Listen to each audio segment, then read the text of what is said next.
Hello, नमस्कार दोस्तों, आपका हमारे चैनल में स्वागत है। आज हम बात करेंगे हमारे प्रधानमंत्री जी का लक्षद्वीप दौरे के बारे में। जो लक्षद्वीप की यात्रा हमारे प्रधानमंत्री श्री नरेंद्र मोदी जी ने अभी की है, उसके बारे में। तो इस यात्रा के बाद मालदीव जो भारत का समुद्री पड़ोसी देश है, वहाँ के जो 3 मिनिस्टर हैं, सेंट्रल मिनिस्टर हैं, उन्होंने भारत के जो प्रधानमंत्री हैं, उन पर अपमानजनक टिप्पणी की है। अपने ट्विटर अकाउंट पर उन पर ट्वीट करके अपमानजनक टिप्पणियां की हैं।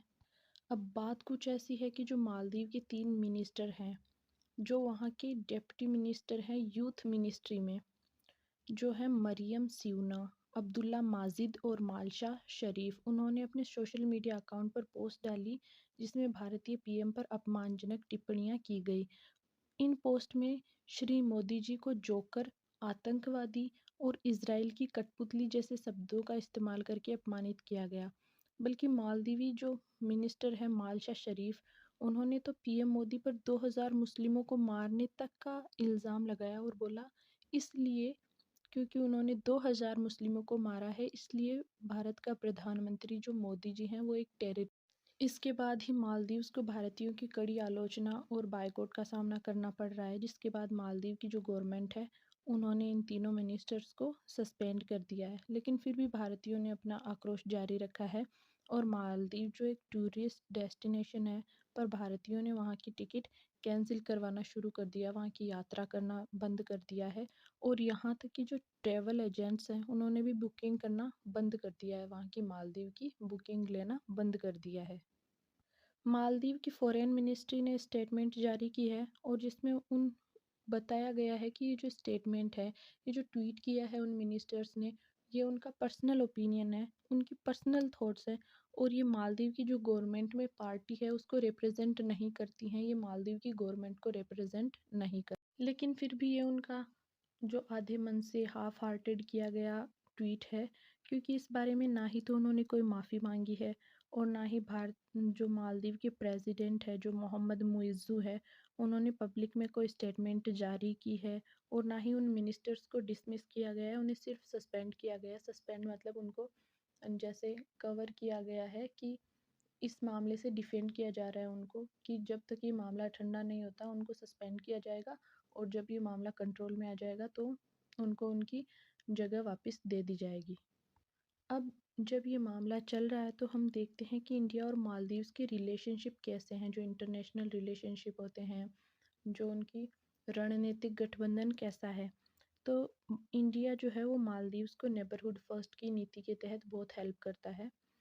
हालांकि इंडिया करता है, सब नेबर्स की करता ही है, लेकिन जो इंडिया है वो मालदीव्स की जो नेशनल डिफेंस फोर्स है, जिसे MNDF के नाम से भी जाना जाता है, उसके लिए बड़ी संख्या में ट्रेनिंग देता है। ट्रेनिंग उनके जो डिफेंस फोर्सेस है उनको प्रशिक्षण प्रोवाइड करवाता है और लगभग 70% जो वहाँ की डिफेंस ट्रेनिंग की ज़रूरतें हैं वो इंडिया ही।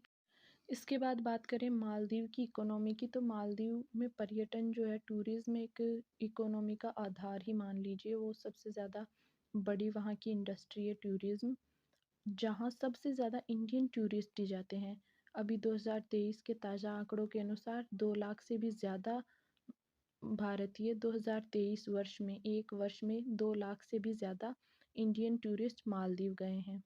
उसके बाद इंडियन कंपनी है एक एफकॉन्स, जिसने मालदीव की अब तक की सबसे बड़ी बुनियादी जो ढांचा परियोजना है उसके लिए अगस्त 2021 में कॉन्ट्रैक्ट पर साइन किया है और ये परियोजना वो है ग्रेट माले कनेक्टिविटी प्रोजेक्ट।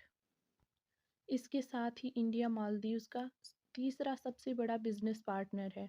और अगर हिस्ट्री की हम बात करें तो 1988 में ऑपरेशन कैक्टस के तहत इंडियन फोर्सेस ने मालदीव्स में तख्ता पलट की कोशिश को नाकाम करने में वहाँ की गवर्नमेंट की हेल्प करी थी, उनका सपोर्ट किया था।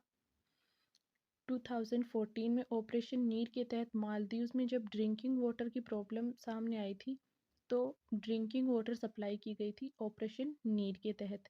ऑपरेशन संजीवनी के तहत कोविड-19 के टाइम पर मालदीव्स को 6.2 टन ज़रूरी दवाओं की सप्लाई की गई थी और नेबरहुड फर्स्ट की नीति के तहत मालदीव्स को कोविड-19 वैक्सीन के 1 लाख डोजेस भी।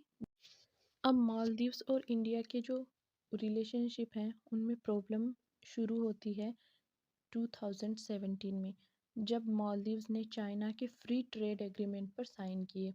उसके बाद ही मालदीव्स का झुकाव चाइना की तरफ बढ़ने लगा और भारत की तरफ कम होने लगा। इसके साथ ही इब्राहिम मोहम्मद सोलिह, जो वहाँ के पहले इससे पहले जो 2023 से पहले वहाँ के प्रेसिडेंट थे, उनका भारत की तरफ झुकाव था। लेकिन ये जो प्रेजेंट गवर्नमेंट है, इसका भारत के लिए कोई झुकाव नहीं है। जो अभी प्रेजेंट प्रेसिडेंट है वहाँ के, मोहम्मद मुइज़्ज़ू, वो चाइना के सपोर्टर है, न कि इंडिया के सपोर्टर है। इसके साथ ही जो सितंबर 2023 में वहाँ पर चुनाव हुए थे, प्रेसिडेंट इलेक्शन हुए थे, जिनमें उनका जो स्लोगन था वो इंडिया आउट का स्लोगन था। वहाँ की जनता में भी इंडिया के लिए आक्रोश है, रेसिज्म है, ऐसे कई टिप्पणियाँ, ऐसे कई मामले सामने आए हैं जिनमें मालदीव्स में इंडियन जो घूमने जाते हैं उनके लिए रेसिज्म वाला बिहेवियर दिखाई देता है। तो वहाँ की जो जनता है वो भी नॉर्मली इंडियंस को पसंद ज़्यादा करती नहीं है। और उनका जो चुनाव का जो मुख्य नारा था वो था, जो मेन स्लोगन था वो था इंडिया आउट का। इस टिप्पणी का एक और रीज़न ये है कि मोदी जी जो अभी लक्षद्वीप यात्रा पर गए हैं, मोदी जी जो इस लक्षद्वीप यात्रा पर गए हैं, तो मोदी जी देखो अपना देश नाम से जो भारत के, इंडिया के, अपने देश के जो पर्यटन स्थल हैं उनको उजागर करना चाहते हैं, उनको फेमस करना चाहते हैं और वहाँ की इनकम में भी जैसे रोज़गार में वृद्धि करना चाहते हैं। तो उनका जो मालदीव्स के मिनिस्टर हैं, उनका जो अब्दुल्ला माजिद हैं, उन्होंने अपनी ट्वीट में भी लिखा है ये कि मालदीव्स इंडिया इंडिया का लक्षद्वीप जो है मालदीव्स को कंपेयर नहीं कर सकता। जो मालदीव का टूरिज्म जो है सेक्टर वो काफ़ी अच्छा है और इंडिया अपने मतलब लक्षद्वीप उसके कंपेयर में कुछ भी नहीं है।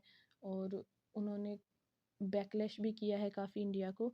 वहीं ये जो मरियम शिवना है, उन्होंने इंडिया को काऊ डंक से कंपेयर किया है और एक डर्टी कंट्री बताया है। साथ ही मालशा शरीफ जो हैं, उन्होंने वो रिलीजन की दृष्टि से उन्होंने जो मोदी जी हैं उनको आतंकवादी और ये जो इज़राइल की कठपुतली, ये सब बोला है।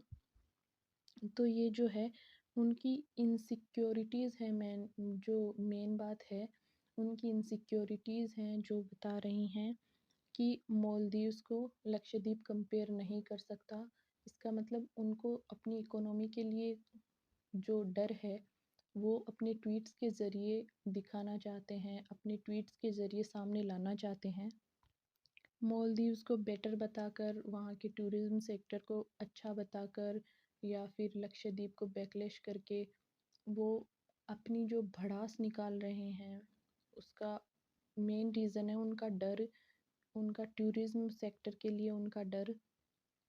जो उन्हें लग रहा है कि यदि भारतीय लक्षद्वीप घूमने चले गए, जो उनके वहाँ पे जाने वाले टूरिज़्म का सबसे बड़ा जो उनका हिस्सा है, जो टूरिस्ट सबसे ज़्यादा आते हैं वो इंडिया से ही आते हैं, तो उनका टूरिज़्म वाला वो थोड़ा उनको इकोनॉमी में लॉस होगा।